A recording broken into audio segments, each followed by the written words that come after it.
అంబర్పేటలో ఓ కుటుంబానికి చెందిన ముగ్గురు ఆత్మహత్య చేసుకున్న ఘటనపై పోలీసుల దర్యాప్తు కొనసాగుతోంది. వ్యాపారంలో నష్టాలే ఆత్మహత్య చేసుకుని ఉండొచ్చని పోలీసులు ప్రాథమికంగా నిర్ధారించారు. చాలా కాలంగా రామరాజు కుటుంబం ఫుడ్ బిజినెస్ చేస్తున్నారు. రెస్టారెంట్లో ఫుడ్ బిజినెస్ ను కుమారుడు శశాంక్ చూసుకుంటూ ఉంటున్నారు.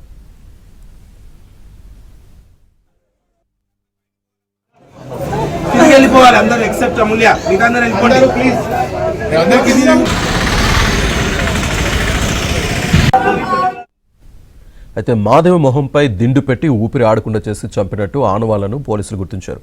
అనంతరం తండ్రి రామరాజు ఉరివేసుకుని ఆత్మహత్య చేసుకున్నాడు. చేయి కోసుకున్న శశాంక్ అప్పటికి కనిపించకపోవడంతో ఉరివేసుకున్నట్లు ఆనవాళ్లను గుర్తించారు. ఘటనా స్థలంలో క్లూస్ టీం ద్వారా ఆధారాలు సేకరించారు.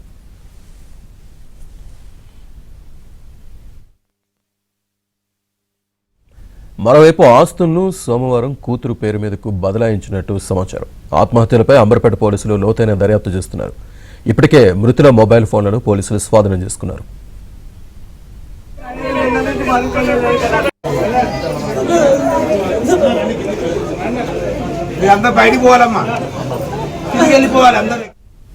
ఇదే విషయానికి సంబంధించి పూర్తి సమాచారాన్ని మా కరెస్పాండెంట్ శశి అందిస్తారు.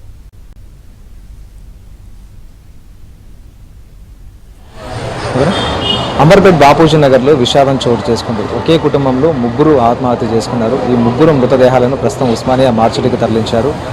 ఆర్థిక సమస్యల కారణంగానే ఈ ముగ్గురు ఆత్మహత్యకు చేసుకున్నారంటూ ప్రధానంగా పోలీసులకు ప్రాథమిక అంచనాకు రావడం జరిగింది. ప్రస్తుతం నేను చూపిస్తున్నటువంటి ఇదే ఇంట్లోనే ఈ ముగ్గురు కూడాను ఆత్మహత్య చేసుకున్నారు. మృతులను రామరాజ్, మాధవి, ఆ తర్వాత శశాంక్ రాజ్గా పోలీసులు గుర్తించారు.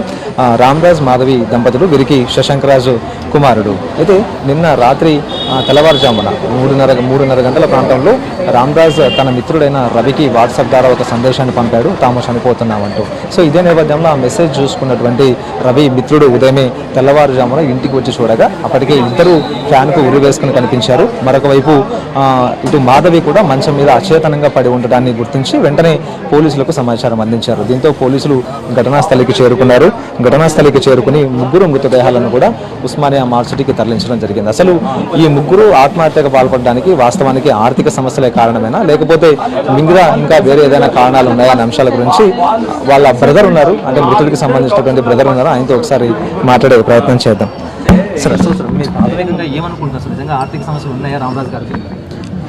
చూడండి అన్న, ఇప్పుడున్న పరిస్థితిలో చూస్తే కొంచెం చాలా ఆర్థిక సమస్యలు ఉండొచ్చు. కానీ బ్లండర్ ఏంటంటే మనకి ప్రాపర్టీస్ ఉంటాయి, ఉన్నాక ఎట్లయితుంది చెప్పుకోండి.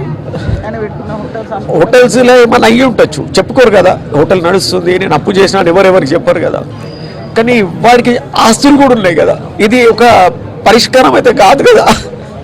శశాంక్ రాజు కూడా హోటల్ బిజినెస్ బాగా రన్ చేసేవాడని చెప్పేసి చెప్తారు చాలా మంది కూడా. డైనమిక్ అండి, అసలు డైనమిక్ మంచి ఫ్యామిలీ, తర్వాత ఇంత మంచి బిజినెస్ చేసి ప్రశ్న. అసలు నా హోటల్స్ వీడే రన్ చేసేటోడు, మా తమ్ముడు హోటల్స్ వాడే రన్ చేసేటోడు. అన్నట్టు అసెట్స్ ఉన్నాయి, ఆస్తులు ఉన్నాయి, అందుకు తగ్గట్టుగానే బిజినెస్ కూడా అంత సక్సెస్ఫుల్ గా రన్ అవుతున్నప్పుడు ఇంత దారుణమైన నిర్ణయం మేము అందరం చాలా సెటిల్డ్. వాడు ఒక మాట చెప్తే మాకు 5 నిమిషాల పనిది ఒకవేళ ఉన్నా కూడా సస్పెక్ట్ చేస్తున్నారు సార్. వేరే ఇతర కారణాలు ఏమన్నా? Hero suspect. మొన్న కూడా కలిసాము, అసలు మొన్న కలిసాము. నేను సస్పెక్ట్ జీరో, నాకు అసలు తెలీదు కూడా. అసలు నేను అట్లాంటి ఆలోచన కూడా రాలే నాకు. వ్యక్తిగతంగా అయితే నేను పెద్దన్న, వాడు చిన్న తమ్ముడు, మిగతా తమ్ముళ్ళు మేమందరం కూడా చాలా మంచిగా చూసుకోలేం. వాడు కూడా మాత్రం చాలా మర్యాదగా ఉండేటోడు, వాడు చాలా మర్యాదస్తుడు కూడా. కిందికి తలకే వేసుకుని వెళ్ళిపోయాడు. రవి అనే మిత్రుడికి వాట్సాప్ ద్వారా ఒక మెసేజ్ చేశాడు, తాము చనిపోతున్నాము అని. తెలియదు, నేను విన్నా ఇక్కడ. అసలు ఎప్పుడైంది ఏమైంది ఐడియా లేదు నాకు. వాళ్ళు వచ్చి పోలీసు వాళ్ళకి చెప్పారు కానీ నాకు తెలియదు యాక్చువల్గా. మీ అండ ఉంది, తర్వాత ఉన్నతంగా బతుకుతున్నారు మీరంతా కూడా, అయినప్పటికీ కూడా ఇంత దారుణమైన నిర్ణయం వెనకాల ఇంకా వేరే ఇతర కారణాలు ఏమైనా? వాడు చెప్పలేదు నాకు చెప్పలేదు. అసలు ఇట్లా క్రైసిస్ ఉందని ఇట్లా చెప్పలేదు అసలు. వాడు వేరే తమ్ముళ్ళకి చెప్పి ఉండొచ్చు, నాకు అసలు చెప్పలేడు, భయపడేటోడు.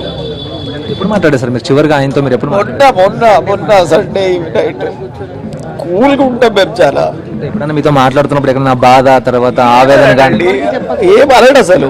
ఆడు చాలా రిజర్వ్, నేను కూడా రిజర్వే. చెప్పు రా అంత ఓకేనా అంటే అంత ఓకే అంటాడు, అంతే.